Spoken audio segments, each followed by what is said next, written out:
have a dream, oh, I have a dream. Red, white, and blue, fly free, fly free. I believe, oh, I believe. Will you dream with me? Good morning, everyone out there. Welcome to Changing Times. I tell you what, this is Wednesday, December the 22nd. 3 days away, actually less than 3 days away from Christmas. And we are live at the Axe Media Group on Springfield, Missouri, on West Kearney. And we're really excited today. We're going to have a little bit about Christmas, a little bit about the bad weather and good weather. And then we've got a person that's we'll introduce in just a moment that is going to tell you all about the American Red Cross Southern Division. And we're really excited. We got Ron Hearst on there. Good morning, Ron. Good morning, Lynn. I tell you what, Ron, you are a famous person, and I know that I know Matt. I know Matt was wanting to get your autograph, and he hadn't asked for Don and my autograph yet. And Stacy, he'll probably get yours too.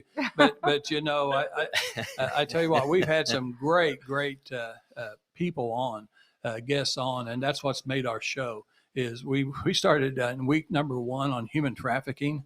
And we had a great individual from the Highway Patrol, and we have started there and gone to week number 38, and we're extremely blessed. Can you believe we've been on 38 weeks? Nobody's kicked us off. Can't believe it. Yeah, So Don Blackard, my co-host, and myself, we welcome you to our show just before Christmas, and we'll have one more after Christmas at this year, and then we'll finish it up. But we're going to have Dr. Mary Byrne, on, along with Representative Curtis Trent. We're going to be talking about highlights and maybe not quite the highlights of 21, and then also our predictions for 22. So you don't want to miss that show either. So I think we'll just go ahead and get started, Don. Let's go. Okay. And Ron, I'm going to ask you, I know you've been on the TV Ky3 since what, 1983?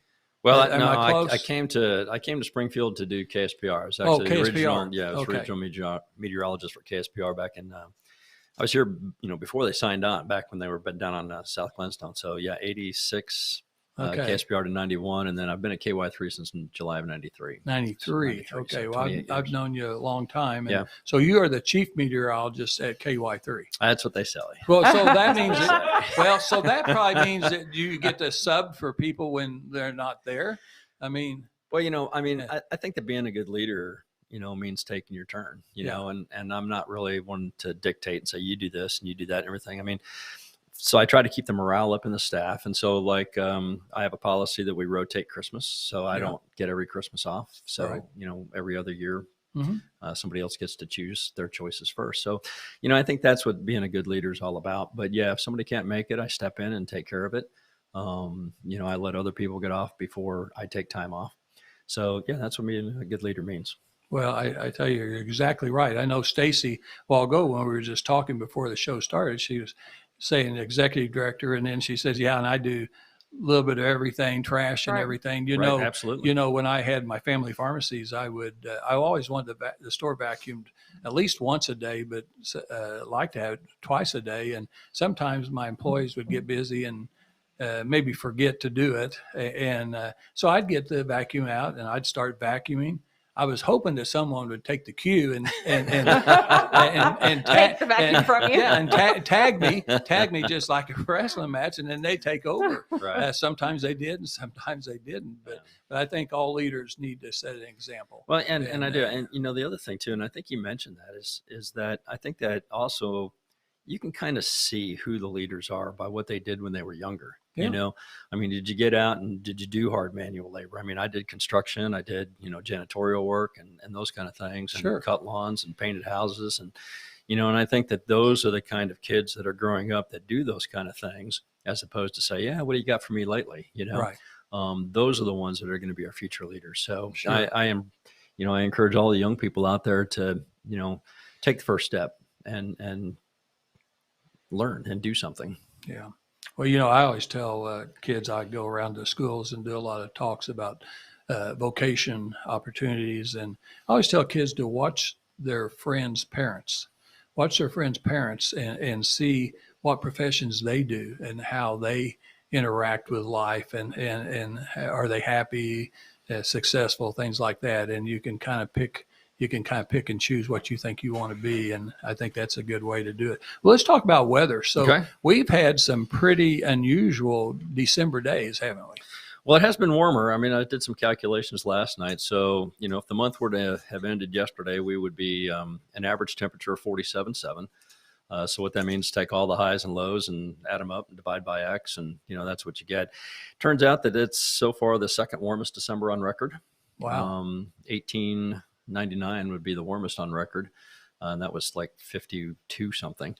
So yeah, we got a ways to go before we catch that one. But I think that with the warmer weather we have through the Christmas holiday and even some mild weather between Christmas and New Year's, I think we'll probably easily finish in the top 5, because we'd have to lose on average 4 degrees a day, and that would be some really cold weather to do that. So no snowball weather though, right? No, and I looked at things. It looks like we're snow free at least through the 6th of January. The longer range models want to try and put something in maybe mid-January, but what they've been doing is they advertise this cold weather, and then you go, because it's a 30-day model, and so you get 2 weeks down the road and you start looking at what was that 30-day period, and it's like warm now, and it's like, okay, so where'd the cold air go?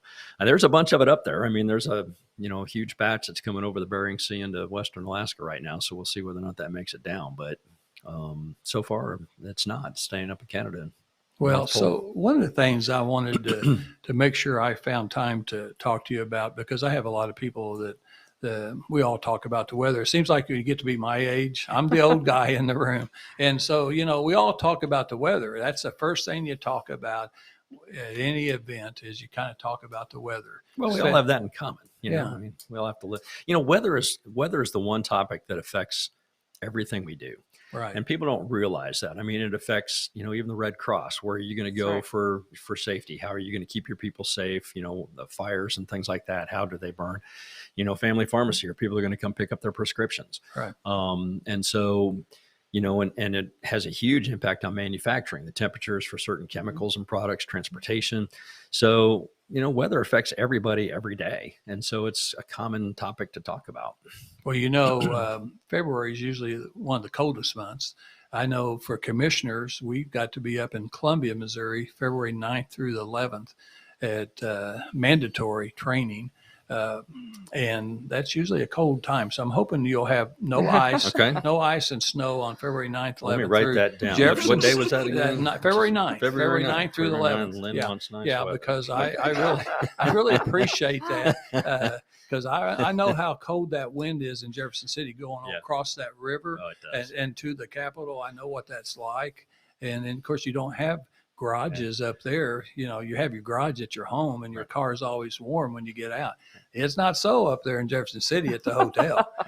So you think you could do something about that, right? Yeah, I didn't pass a law to do that though. So one of the things that people are saying is the weather patterns are really changing, right? Well, I mean, they're different, and so I was thinking about this morning, because I figured you'd ask a question about that. But, when I was going through college, for example, we had in the wintertime, you'd get this huge area of low pressure in the Gulf of Alaska. And we'd get a big trough of low pressure out across the Rocky Mountains, and that would give us our cold weather and our snow. And, when I was in high school back in the 70s, we used to skate on the ponds in St. Louis. We haven't skated on the ponds in a long time in St. Louis, or even here for that matter. So yes, they have changed, but, our working life, Lynn, is only 40 years, and, the weather's been going on for billions of years. And so I don't know that it's anything unusual, because we change, we think about things. And if you look back in the record books, give me 2 decades that were the same. They're not. The 60s were cool. The 70s were pretty chilly. We had a lot of snow, and then all of a sudden we started warming up. Is this anything unusual? Well, it is to us, because our life is so small. In the life of the earth, I don't know that that's true. So there's patterns, there's cycles. Sure. And people are saying, the climate control people, climate people, they're saying, well, it's going to get hotter and hotter and hotter. But looking at going back historically, you had hot times and then you had cold times, right? Yeah. So, you look at the dinosaurs, right? I mean, it was all really hot. You had high volcanic activity, and so you trapped a lot of carbon dioxide in the atmosphere. You had huge plants and ferns that the dinosaurs fed on and things like that. So, we've been warmer and we've been colder. We had the Little Ice Age. And that's something that most people don't realize. We're actually going into what's called a Miranda Minimum. And so what they found is that we know that there's a surface wave on the sun. Well, they found that there's a subsurface wave on the sun. And so when they looked at the patterns and the frequency of those waves and where it is right now and traced it back in time, the last time we had a Miranda Minimum was back in the Little Ice Age. And so the problem here is that, as I was just talking about, our working life is only 40 years. This Miranda Minimum is expected to last at least 50 years. And so it may last longer than that. So I'll be long since retired by the time I find out what the effect of the Miranda Minimum is. So, last year was very cold. We had, power distribution issues in the wintertime. And so this year, maybe not. I don't know. There's some pretty cold air up there, and we don't really know what's going to happen in late January or February. And, could it happen again? And will we progressively get colder? You look at the last couple of winters, our snow level has actually increased very gradually the last 3 winters. It doesn't appear that it's going to do that this winter. Typically, you sort of front end your snow, so you get more snow in November or December or something like that, since we're, going in with 0. But, all it takes is 1, right? And we've had 16-inch snows in March and 20-inch snows and things like that. So, we have a long way to go. I mean, typically February and early March are the heavy snow period in the Ozarks. So yeah, the weather patterns are changing, but and we say that it's going to get warmer, and there's very educated people making that guess, but there are things that are going on with the universe that I don't know that we really know how to tap into. The energy output from the sun is forecasted to be minimal. Is that going to make an impact? Is some shooting star or something else going on? We don't know about volcanic activity. If we have a couple of, if Krakatoa blows up again, or we have in Mount Pinatubo, that could change things for a while. So there are things that we can't control and we can't calculate, or we don't know how they really interact. So for example, oceans, they absorb a tremendous amount of carbon dioxide, the kelp fields and things like that. So, I don't know that we really can fully calculate all those things to make that. I think that's almost a little bit arrogant to still got a lot say. to learn then, right? Yeah. Okay. And so storms, the tornadoes that happened on the 10th in Kentucky, Tennessee, Illinois, Arkansas, Missouri, I mean, those 5 states were really pretty well hit. They were. And was that basically because we had unusual warm weather? Yes. And you got the usual cold weather coming our way, and they caused some storms, didn't they? Yeah. And what people don't realize, Lynn, is there's actually 2 severe weather seasons. There's the traditional severe weather season we have in March, April, and early June here in the Ozarks, but there's actually a second peak. When you look at the charts and the data and everything, there's actually a second peak in late November, early December. And the reason for that is that, and especially here in the Ozarks, is that we're equal distance from the warm waters of the Gulf of Mexico as we are from the colder air from Canada. And so wherever you get the clashing of those air masses is where you're going to create storms and have fronts and things like that. And that tends to, happen right here. That's another reason why we get a lot of ice storms. So, we got up into the 70s. We had a lot of Gulf air. We had a very humid atmosphere. We had very strong jet stream. And so, yes, it created a very powerful storm system. Is that unusual? It doesn't happen very often, but it's not super rare either, right. Because we are kind of close to that second peak of the severe weather season. It's kind of been delayed because, normally you have this transition period between seasons. And then this year, the season is delayed a little bit. And so if that's the case, then you're going to delay that second severe weather season a little bit. And that's really what happened. And, it's really unfortunate. Mayfield, Kentucky was in one of my former viewing areas. I've been to Western Kentucky in those areas, and that's a pretty area. It's gorgeous down there. It really is. And it'll go down as an EF4, I think. I don't know that they found any EF5 damage, but either way, it's just horrible for those folks. But it's not necessarily all that unusual. And we like to, as humans, we like to blame things, and so we like to lay blame and be able to point fingers, but it came within a reasonable amount of time of being close to that second severe weather season. I think if there was something unusual about that weather pattern, it was probably because it stayed on the ground. Once it hit the ground, it stayed on the ground miles. so long. Yeah, I mean, so that may have broke a record or close to a record. Yeah. I know the one in Joplin, when I had 2 pharmacies in Joplin, and 8 pharmacies were destroyed, as well as the hospital in Joplin. I remember being the closest pharmacy to all the destruction. I mean, I was just 100 feet away from a gigantic tree that they don't even know where it came from. It didn't come from around our area. It must have come from miles away, but it was in the air. It was over 100-foot long tree that just missed one of my buildings that I had my pharmacy in.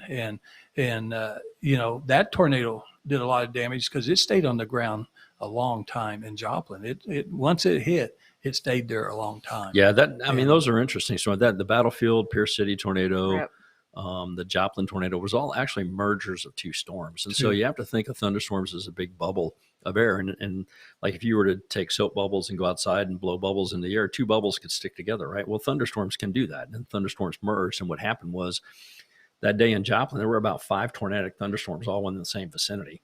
And a couple of them merged. And so when you merge a thunderstorm like that, initially 1 + 1 does equal 2. And so you double the energy and you double the output.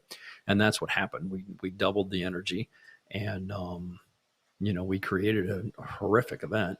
And the same thing with the Pierce City Battlefield tornado. It was, one came out of Bartlesville, the other one came out of McAllister, and they merged just west of Neosho. And by the time the storm got organized, it dropped the tornado in Pierce City, and that thing was on the ground for 87 miles or something like that too. So, those kind of thunderstorms really produce a lot of horrific damage. Well, very good. Well, let me ask you a question. You probably never had this asked before, but I drive with my air conditioning on in the wintertime. Okay. I can't stand the heat. Okay.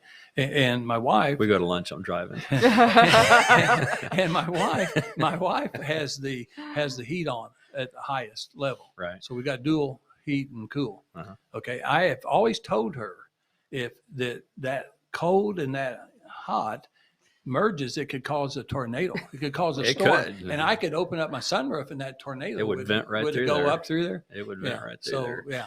Well, very quickly, I know we're going to run out of time. I'll tell you what, if you keep doing that, there will be a storm in your vehicle. Well, we've been married 40 years. That's the thing that saves us. So we've been married a long time. Hey, so one last question, and then we'll get back to you. But what does a weatherman, weatherwoman do when they're not on the news? Because people don't get what you do all day long. You do a lot of research and studying and looking at equipment and scientific. We wear a lot of hats. I mean, and so part of what I do is I actually do a lot of my own analysis. So I come in and do a surface map and reanalyze the upper air charts every day. And I have about 4 or 5 different models that I look at. Sometimes I have to do some calculations. On a nice day, a forecast takes about 2 hours. On a bad day, when we're going to get either severe weather or snow, it takes about 4 hours. So we have to do all of that. We do our own makeup. We do our own graphics. We have to put in closed captioning. So it's a very busy time. For us at the station, we do all those videos. So we have to create the graphics for the videos, do those. We have Facebook Live that we have to do now. I mean, television's really evolved since I first got in the business. Mm-hmm. And, we really are doing more now. And it makes the day go very fast, but boy, at the end of the day, you're exhausted. Right.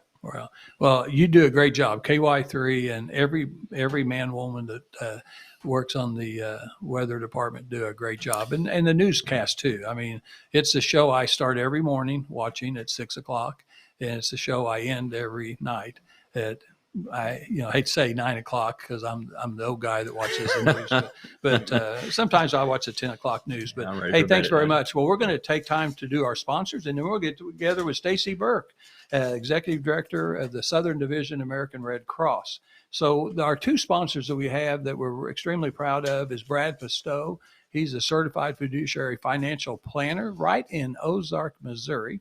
And he is the owner of Trinity Insurance and Financial Services.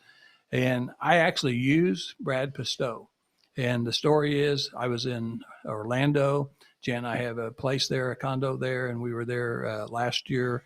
And I was reading USA Today, and I read this interesting article about retirement, and we were just getting ready to turn our 401ks and do some things with retirement planning. And I read this article. It said Brad Pistow. And I thought, man, and I showed it to Janet, and I said, this is a great, smart man. I wish there was somebody like this in Southwest Missouri that I could use. And about a week later, 2 weeks later, when we get home, I'm sitting at Sands Cafe over in Ozark, Missouri, and I listen to these three older guys talking, and one of them mentions Brad Pistow Financial Services. And I'm thinking, what? And so I listen in. I know you're not supposed to be listening to somebody else's conversation, but I listen in, and I said to him, I said, excuse me, sir. I said, Brad Pistow. I said, is he here in Ozark, Missouri? He said, yes, sir. He's over there on Farmer Road. He's over there by the bank. You can, and I said, oh my gosh, prayers are answered, because this is what I wanted. And so this is who I use.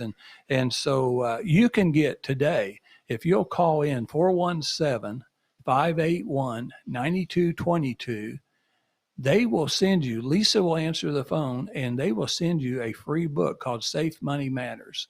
And that book will give you all kinds of answers. He's licensed in several states, and so they can help you. And then he also has a brand new book out called Bulletproof. Both of his books are best-selling Amazon investment retirement books. You can't find a better book than those two. And so I highly recommend Brad Pistow, Certified Fiduciary Financial Planner, 581-9222. I just want to say that he is also just a fantastic guy, a wonderful family. When he was on our show, he heard the need about Harmony House doing a toy drive. He didn't want any recognition for it, but he just went out, wrote a check, and really took care of their toy drive over at Harmony House. And so, yeah, he's the real deal. I tell you what, he and his son Hunter. Hunter also does in retirement planning, but he also specializes in health insurance and Medicare. So he really kind of covers the whole group of that family. Second and third generation financial planners. His dad was also a financial planner. So the second sponsor we have today, I actually know very, very well. Youngblood Motor Group in Springfield, Missouri, 3535 South Campbell.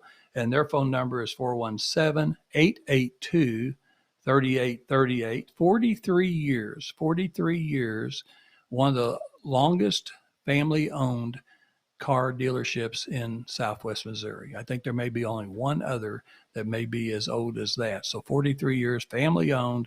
They're located on South Campbell. They now specialize in Kia and Nissan.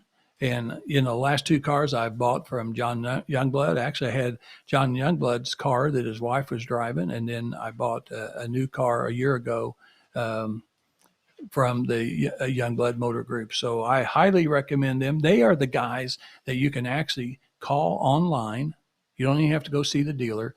Call online, do all your online shopping.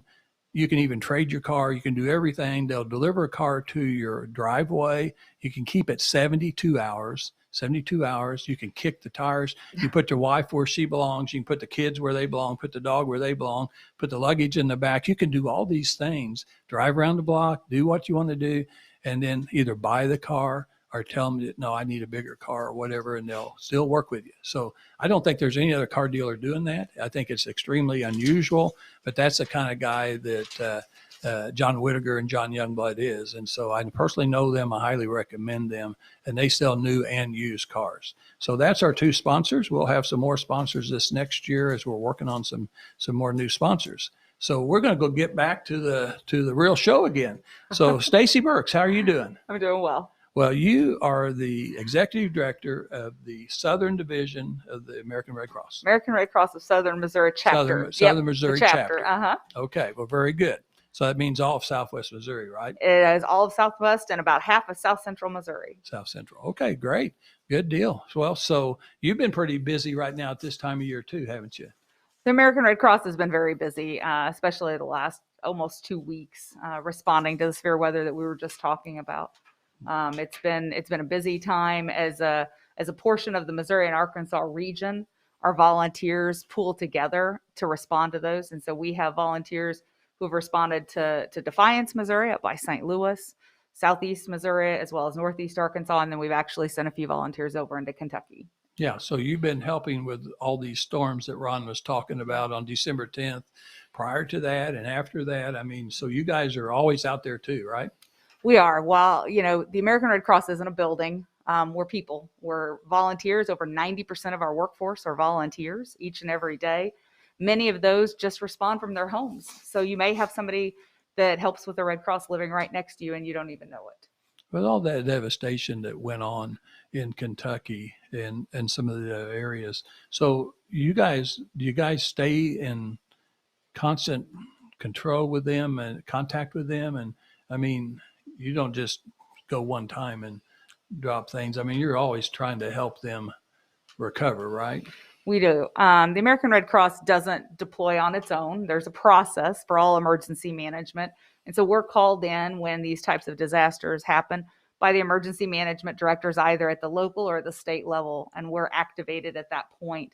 And our folks roll into town with, our immediate needs are to set up shelter for people, make sure they have a safe place to go, and that we meet those necessities that they need. So food, shelter, comfort. That hope and comfort includes mental health. It includes medical health. It includes hugs and just an understanding ear for somebody to just listen as they tell their story. And we've seen a lot of that the last couple of weeks. Well, one of the things that Don and I are always talking about is hope. We believe that more than ever, Americans need hope.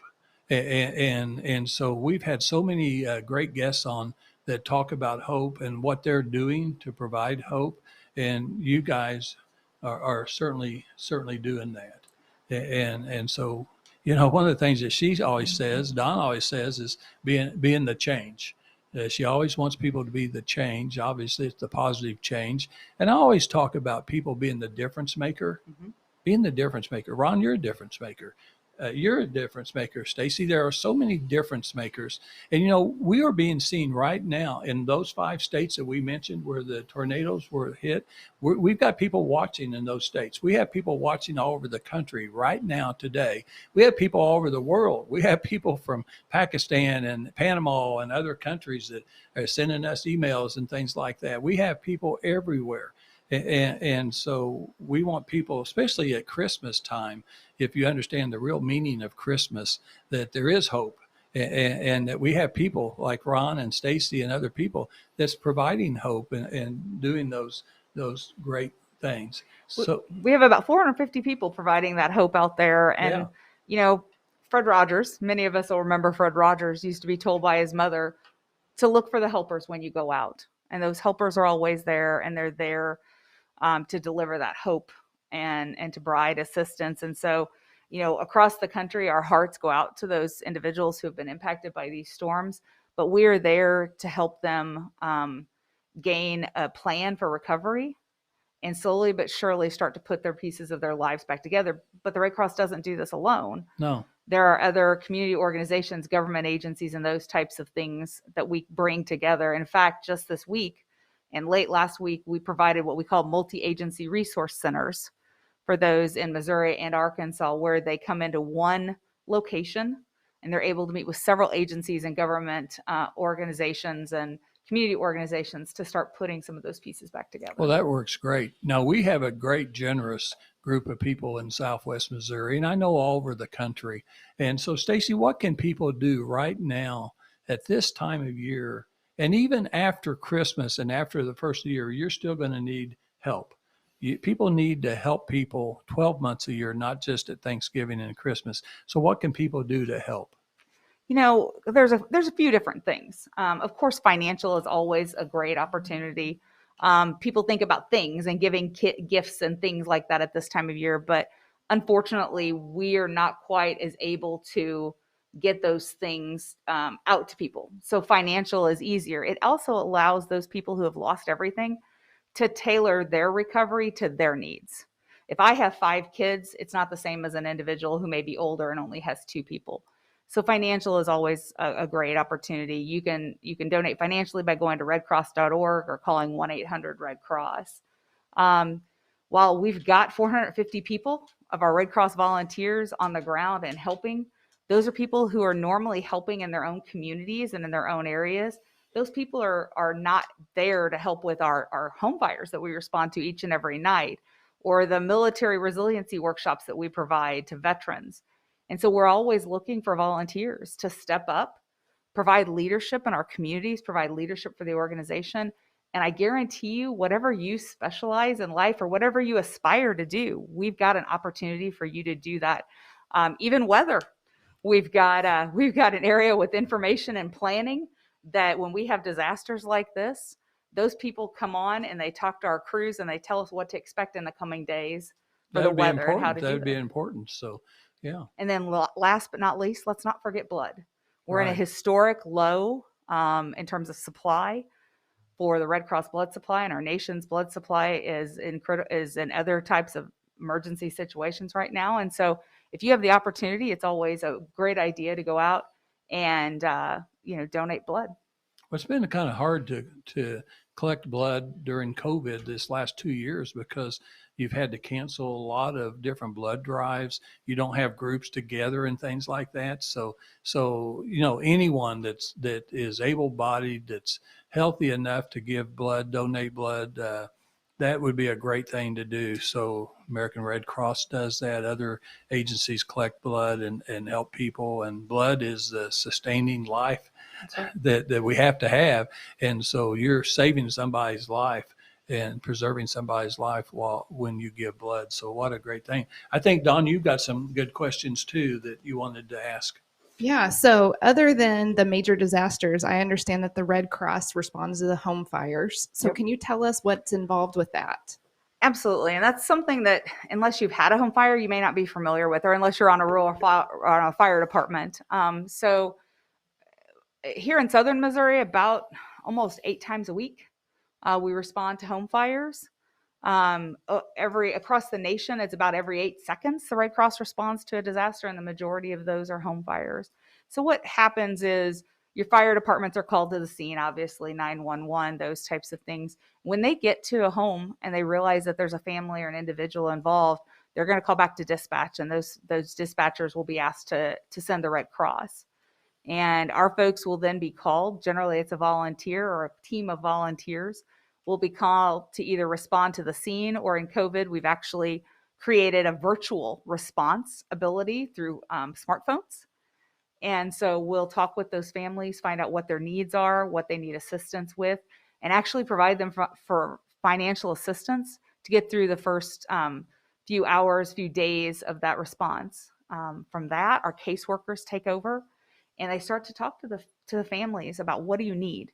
What are your hurdles in recovery? Where are you stuck at? And then we start referring them to additional resources in their community at that point. Yeah. Well, we were talking before the show started about some of the major causes of fires that take place this time of year. And, when I was deployed in Iraq, we were always told, don't plug in heaters to extension cords. And, with the increase last year with the crazy below freezing temperatures, I think everybody had a space heater or, something plugged in. But something that I didn't think about was candles. So you were talking about, a lot of people will put those candles on and forget to blow them out, and they're only rated for a certain temperature. And so can you tell us just a little bit about things that people can do on the prevention side to decrease having a fire at this season? Absolutely. And cooking and candles this time of year are 2 of your highest incidences for home fires. But we want to remind folks the most important thing to help you get out safe for a home fire is making sure you have an installed smoke alarm and that you have good batteries in that smoke alarm. Past that, we want to remind people that 2 minutes, when that smoke detector goes off, you have 2 minutes to get out of the house. And so you want to practice a 2-minute drill, especially with your kiddos. Make sure that they understand that if that smoke alarm goes off in the middle of the night, that their first and most important thing is not to come find you and tell you that the smoke alarm's beeping, because hopefully everybody in the house can hear that, but is to get out of that house and stay out, and that you're all going to meet at a safe location, your neighbor's yard, a tree in the front yard, your mailbox, and that's going to help keep your family safe. Yeah, it's key to have a plan. Have a plan and execute it. That's right. So with both of you guys, I really like this saying, hope for the best and plan for the worst. That's kind of how we live our life with our family, and having a plan is key. Whether it's where you're going to go in a tornado, you don't want to be figuring that stuff out at the last minute. You want to already have a plan in place. And also, if either one of you kind of want to chime in on, personal accountability. So when we had the really cold weather last year, our family owns quite a few rental homes. And we were like, we are going to know where every water shutoff is. We are going to know where everything is that we can take care of our people. This year we have more firewood stacked than we've ever had before to be able to distribute to people.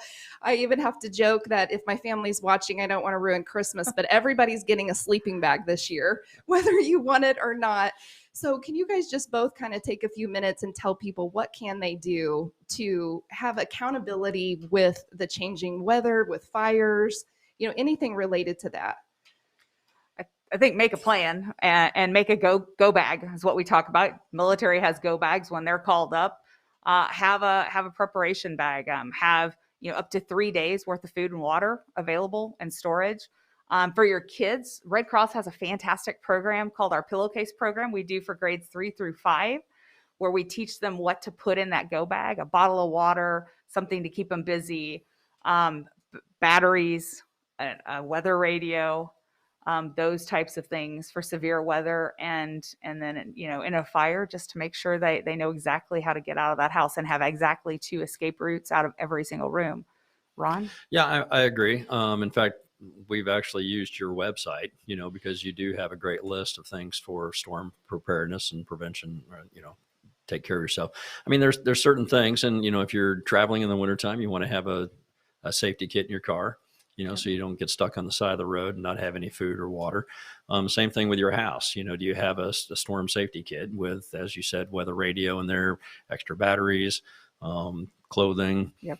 There's all sorts of things. And we have some resources at KY3 that if people are interested, they can come to our website.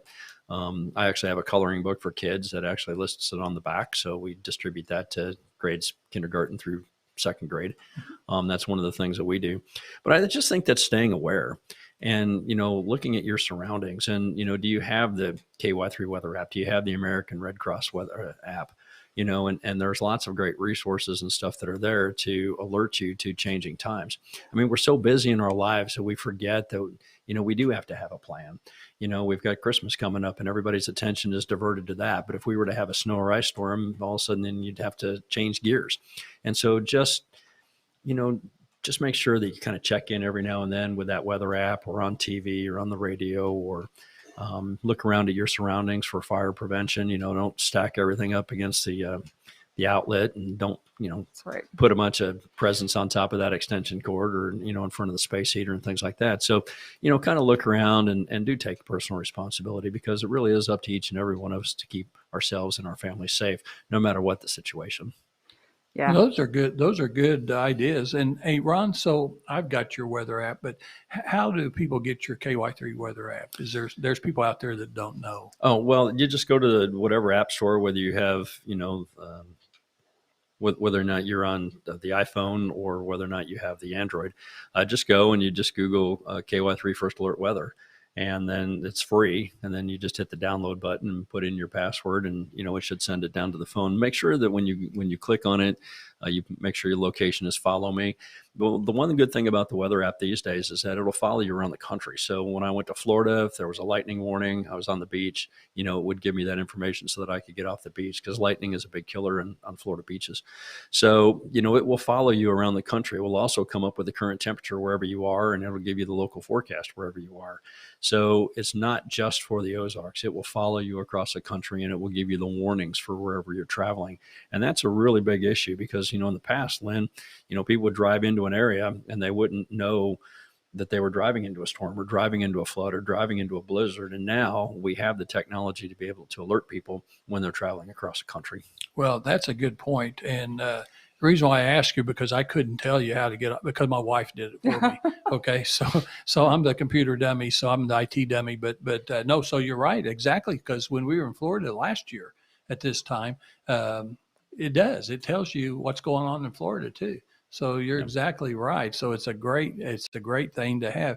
And then Stacy, one of the things I want to make sure that the people that's watching today know is that you guys the Red Cross has a program to provide smoke alarms in communities. And that's a great thing. We do. We have a home fire campaign program that started in 2014 in order to cut down the risk of injury and death. And so that's across the nation. You can contact your local Red Cross or your local fire department. We partner with a lot of local fire departments and provide the smoke alarms to them. They're free smoke alarms, 10-year lithium-ion battery, tamper-proof smoke alarms. And not only do we provide the smoke alarms, but we provide the people to install them. And so we sit down with families and individuals, talk to them about how they're going to get out of their house, to make a plan, individual accountability, and then we talk to them about practicing that plan. And I might also add, you can find that information on redcross.org and download our app also. The app provides shelters following storms or hurricanes, those types of things. It'll also give you safety tips. Some of these things that we've talked about, there's lists about how to prepare. There's also lists on there and safety tips on how to recover. So if you have a flood, you have a storm, what are things you need to look for? If the power's been out for 8 hours, you may not want those things that are in your refrigerator. You may have to go buy new food. Those types of things that people don't always think about in emergencies. Well, very good. Well, I'm sure glad that Don and Stacy, you guys mentioned candles. I hope my wife, Janet, she probably is not watching this live, but she will follow up and listen to the show. And so that part about candles, babe, was for you because she puts way too many candles in our house. It smells like Christmas right now. I can smell all the fragrances of Christmas, but I have to go around and help blow them out because they could be left while we're gone. Probably and putting way they're still too on. many candles on the birthday cake. Too, Yeah, too. yeah. Well, yeah. We don't do all that anymore. Yeah. We don't do that, Ron. That's way too many candles. That would actually be a fire hazard, and so we can't do that. So Matt, are we about running out of time? You got 3 minutes. 3 minutes. Well, I'll By tell the you way, what. I want to actually, Sure. I want to reinforce something that that Stacy was talking about. Those smoke detectors have a 10-year battery, and so that's really important because there's been this campaign, change the time, change the battery in your smoke detector and things like that. And people would get out of the habit, or they just, I don't want to climb on a ladder, and I don't want to change the battery in that smoke detector. These things have a 10-year battery, and so you don't have to do it for 10 years. I mean, that's a whole decade.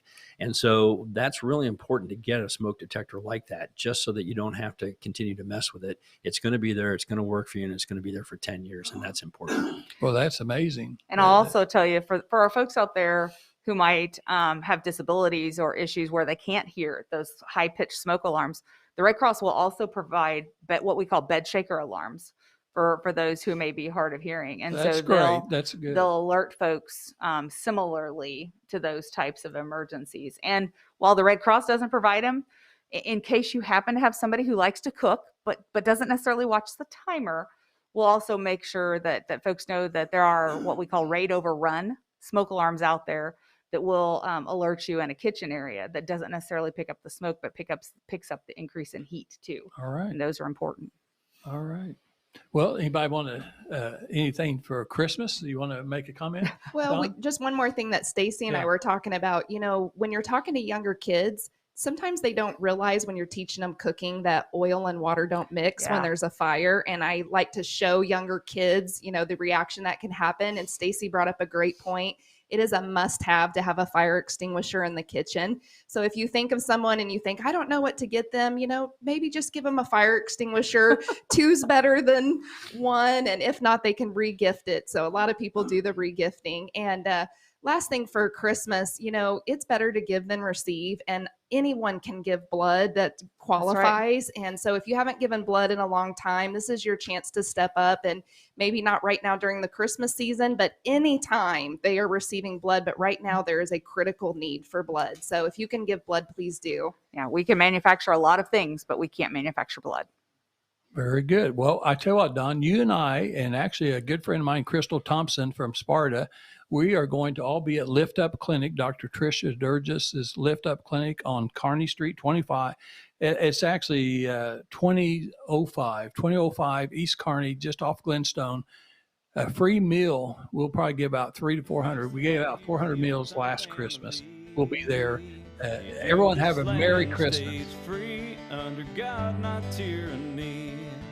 That's what it means to really dream.